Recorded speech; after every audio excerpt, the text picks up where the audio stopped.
Halo guys, kembali lagi bersama gue Fadil dari Suka IT. Oke nih, kemarin ada yang nanya OS Linux versus Windows. Kenapa pengguna PC tidak banyak memakai OS ini? Dan mungkin karena itu Suka dianggap kurang populer dibandingkan Windows. Kalau kita lihat data berikut via Global Stats, market share Windows itu mencapai hampir 76%. Kemudian diikuti oleh OS X atau macOS hampir 17%. Dan Linux hanya 2% saja atau mendekati angka tersebut.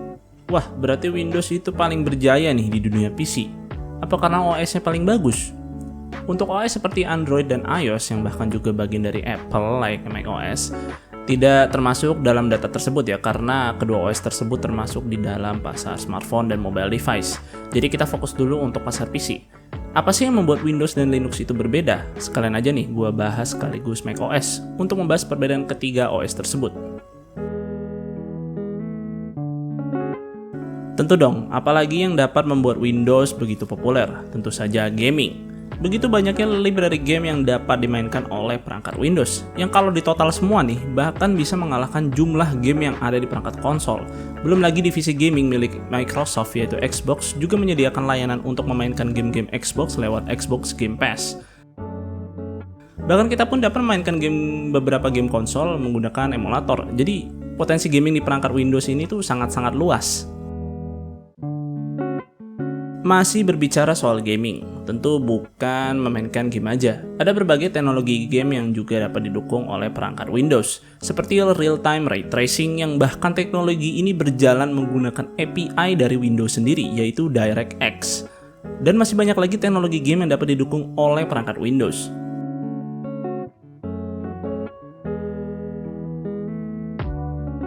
Selain itu, aksesoris gaming dengan fitur RGB bisa kalian atur sesuka hati dengan berbagai macam pilihan dari brand. Jadi, tak bisa dipungkiri lah, gaming di Windows itu belum bisa ditandingi oleh OS lainnya. Dan ini salah satu alasannya Windows begitu populer di pasar PC. Selain gaming, Windows juga memiliki keunggulan lain yaitu dukungan hardware-hardware terbaru dan kebebasan kita untuk memilihnya. Kita juga dapat men-tweak hardware supaya jalan lebih optimal seperti overclocking contohnya, yang kali ini sudah semakin mudah. Kita bisa overclocking menggunakan software saja tanpa masuk ke dalam BIOS sekalipun. Windows juga merupakan OS yang siap pakai dengan berbagai macam bloatware yang bisa dikatakan cukup membantu lah, seperti video player, audio player, aplikasi pen untuk mengedit sederhana seperti resize dan crop, hingga aplikasi untuk recording layar yaitu Xbox Game Bar. Dan masih banyak lagi. Ya walaupun memang bloatware ini saking banyaknya cukup memakan resource, tapi setidaknya banyak juga yang useful untuk kegunaan sehari-hari.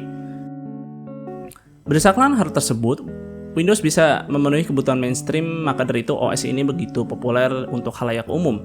Dan kita sendiri pun sangat mudah sekali membeli perangkatnya, mulai dari yang murah hingga mahal pun ada.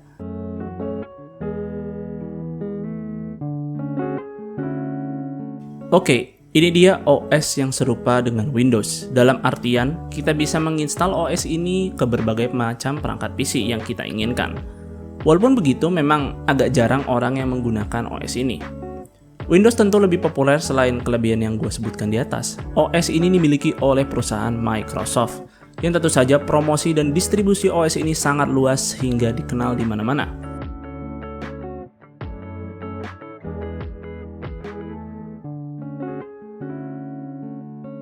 Pernah lihat iklan Linux? Nggak pernah sama sekali kan? Karena OS ini hanya dikembangkan oleh komunitas saja. Tidak ada background perusahaan sama sekali yang tentu secara komersil OS ini tidak sepopuler Windows. Tapi bukan berarti OS ini tidak lebih baik dari Windows.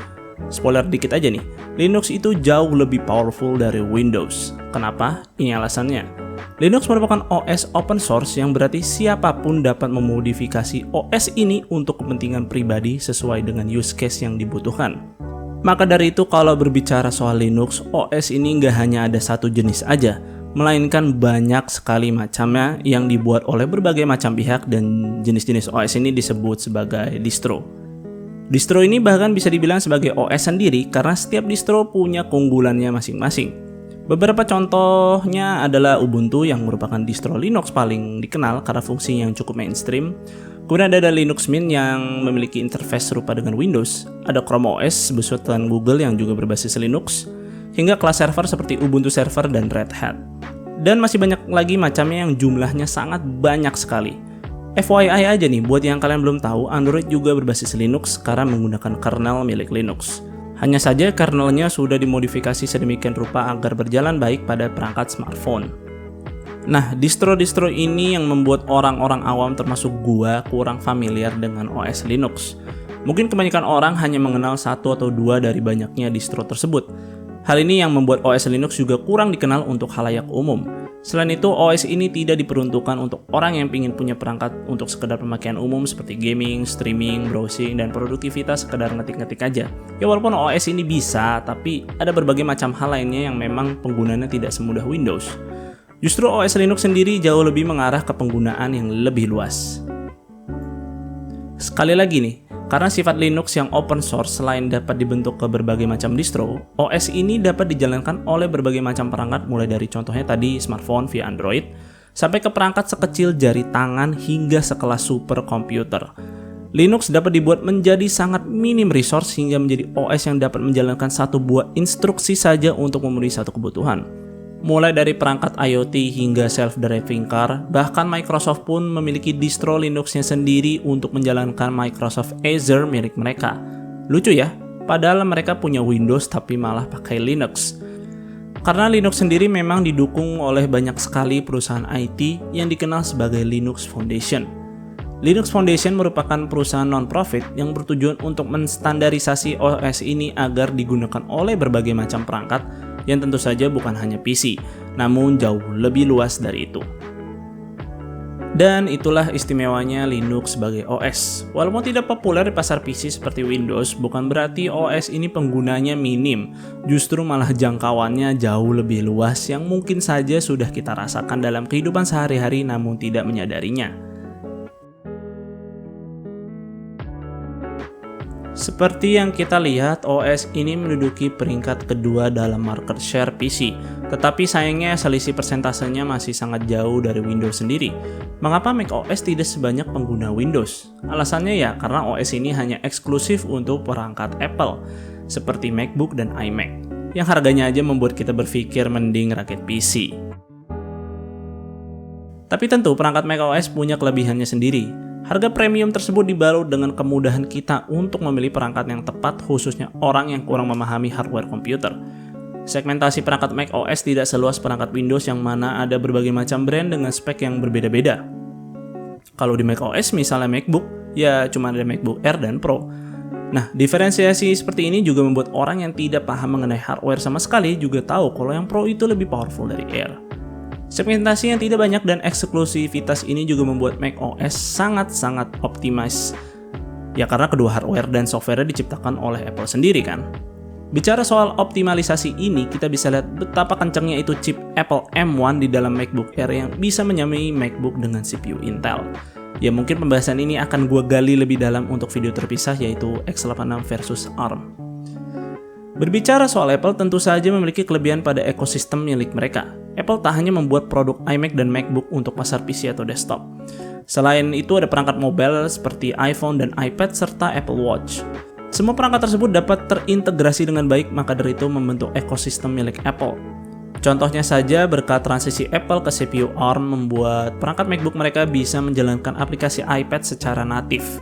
Kelebihan inilah yang membuat sekalinya orang membeli satu produk Apple ingin membeli produk Apple lainnya. Oke, itulah perbedaan ketiga OS mulai dari Windows, Linux, dan macOS. Tidak ada yang lebih hebat dan tidak ada yang lebih jelek. Masing-masing OS tersebut memiliki kelebihan dan kekurangannya. Maka dari itu, setiap OS tersebut memiliki pasarnya masing-masing. Tapi mostly hanya pendapat gue pribadi ya, so jika ada kurang dari pembahasan gue, atau kalian tidak sepemikiran silahkan aja komen di bawah. Dan sekian aja untuk videonya kali ini, semoga video ini bermanfaat buat kalian. Jika kalian berkenan like dan share video ini, dan jangan lupa subscribe channel gue jika kalian gak mau ketinggalan konten dari gue. Dan silakan follow channel Sukaiti di Instagram dengan nama @suka_it. Gue Fadil dari Sukaiti pamit undur diri, see you on the next video.